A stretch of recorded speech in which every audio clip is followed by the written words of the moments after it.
X. But once we start introducing a super, strictly right in the middle. All right, so and here, and there it is, our iPhone.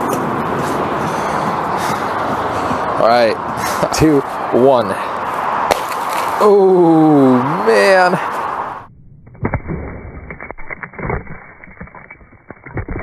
See what we got here. So it's out of the ice. No cracks on the back. The front is good. Oh my gosh. It is literally impossible after a night in the cold.